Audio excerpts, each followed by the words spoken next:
Sir, हे international लेवलला तुम्ही जेव्हा या विद्यार्थ्यांना जोडलं, हे साधारणतः मला वाटतं तुम्ही सांगताय त्यानुसार 2010च्या आसपासची गोष्ट आहे. तर त्यानंतर मग कुठले कुठले प्रोजेक्ट आपण शाळेमध्ये राबवलेत तसे? आता खरं तर काय आहे की 10-11 साली ही गोष्ट होणं म्हणजे महाराष्ट्राच्या शिक्षण क्षेत्रात एक क्रांती म्हटलं तरी हो, हरकत किंवा क्रांतीच आहे. एकदम वेगळा प्रयोग होता. हो. आणि मग त्या खेड्यामध्ये काय व्हायचं की उदाहरणार्थ आम्हाला अमेरिकेच्या शाळेसोबत कॉन्फरन्स करायचे, साधारण 11-12 तासाचा डिस्टन्स. बरं. सकाळी त्यांची मुलं 8ला शाळेत आले तर आपली मुलं 8-8:30ला सायंकाळी शाळेत पाहिजे. बरोबर. पण गावातल्या लोकांना इतकी उत्सुकता लागलेली की शाळेच्या भिंतीवर बाहेर आम्ही प्रोजेक्टर लावायचो. बरं. आणि मग सगळा गाव, हा. लहानपणी जसं आम्ही नाटक बघाय किंवा गणपती उत्सवात असायचो, सगळा गाव शाळेच्या मैदानावर असायचा बरं. आणि व्हर्च्युअली माध्यमाने मग मुलं असे जगभराशी जोडल्या जायचे. आणि मग हे 10-11 साली होत असताना जगभरातल्या वेगवेगळ्या देशांसोबत जेव्हा आम्ही जोडल्या गेलो, हो. तर तेव्हा कळायला लागलं की हे देश फक्त मार्क्स मिळवण्यासाठी प्रयत्न करत नाही, बरं. तर या देशात मुलं वेगवेगळे प्रोजेक्ट्स करतात. अच्छा. जसं की जपानला 6व्या-7व्या वर्गात मुलांना कम्प्युटर आणि लॅपटॉप बनवण्याचा प्रोजेक्ट असतो. बरं, कम्प्युटर लॅपटॉप बनवण्याचा प्रोजेक्ट, असेंबल करण्याचा प्रोजेक्ट असतो 6व्या-7व्या वर्गात. 6व्या-7व्या. मग पालक किंवा शिक्षक म्हणून आम्ही आज काय विचार करतोय बरोबर. की माझ्या मुलाने रंगीत चित्र दुकानातून आणायची, ते वर्कशीटला चिटकावायची आणि आमचा प्रोजेक्ट झाला. बरोबर. मग कसं आपली मुलं इंटरनॅशनल लेवलला त्या दर्जासाठी टिकून राहतील. बरोबर. आणि मग त्यांच्या माध्यमातून कोणाचं तरी बेस्ट पाहिल्याशिवाय आपल्याकडे पण बेस्ट बरोबर. करण्याची एक वेगळी आयडिया येऊ शकत नाही. बरोबर. आणि मग त्यांचं पाहिल्यानंतर आम्ही ठरवलं की आपल्या शाळेत पण असं काही वेगळं करता येईल का. बरं. मग मला सायन्स शिकवायचंय, गणित शिकवायचंय, तर रेग्युलर मेथडने शिकवून मला काही यश मिळत नव्हतं. बरं. आणि मग मी HTML, जावास्क्रिप्ट या प्रोग्रामिंग लँग्वेज शिकलो. अच्छा. आणि त्याच्यामध्ये छोटे छोटे गेम्स. सर, तुम्ही मगाशी सांगत होतात की तुमचं स्वतः 11वी-12वीचं शिक्षण सुद्धा आर्ट मधून झालंय. अगदी सर. आणि मग तुम्ही हे जे HTML, जावा हे सगळं जेव्हा शिकायला लागलात, तर हे कसं शक्य झालं?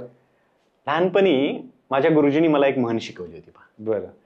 इच्छा असेल तर मार्ग सापडतात. हा. मग मी 1ली ते 10वी गावाकडच्या जिल्हा परिषद शाळेत शिकलोय. हो. 11वी-12वी कला शाखेत केले आणि त्यानंतर मराठी माध्यमात DED केले. परंतु काय असतं की जेव्हा तुमच्या समोर समस्या निर्माण होते ना, हो. तेव्हा तुम्हाला 2 मार्ग असतात. बरोबर. एकतर पाठ दाखवून पळून जाणे, हो. किंवा दुसरा मार्ग त्या संकटाला तोंड देऊन बरं. त्याच्यासोबत लढाई करून म्हणेन मी तर, हो, हो, हो. आणि तुम्हाला जिंकायचं असतं. आणि मग त्या ग्रामीण भागातल्या गोरगरिबांच्या मुलांना जगातलं हे बेस्ट एज्युकेशन जर द्यायचं असेल तर आमच्या पुढे फंड नसणे हा सगळ्यात मोठा समस्या. बरोबर. एक पर्याय होता मग की स्वतः शिकून मग हे डेव्हलप करून तुम्ही त्यांना देणे. बरोबर. आणि मग या गुगलच्याच प्लॅटफॉर्मच्या माध्यमाने वेगवेगळ्या देशातील शिक्षकांनी मला काही रिसोर्सेस सांगितले, काही प्लॅटफॉर्म सांगितले. आणि मग तिथून मी हे HTML, जावास्क्रिप्ट लँग्वेज शिकलो. छोटे छोटे मग मुलांसाठी गेम बनवले, छोटे छोटे व्हिडिओज बनवायला शिकलो, ॲनिमेटेड वेगवेगळे रिसोर्सेस बनवले. तुम्ही स्वतः आधी शिकलात? हा. बरं. कारण कसं आहे की माझं सातत्याने एक म्हणणं येत राहिले हो. की वापरकर्ते होण्यापेक्षा निर्माते झालं पाहिजे माणसाने. बरं. कारण मी 4थीच्या विद्यार्थ्यांना इतिहास शिकवतो. हो. त्यात रायरेश्वराच्या मंदिरात छत्रपती शिवाजी महाराज मावळ्यांना घेऊन गेलेले असतात.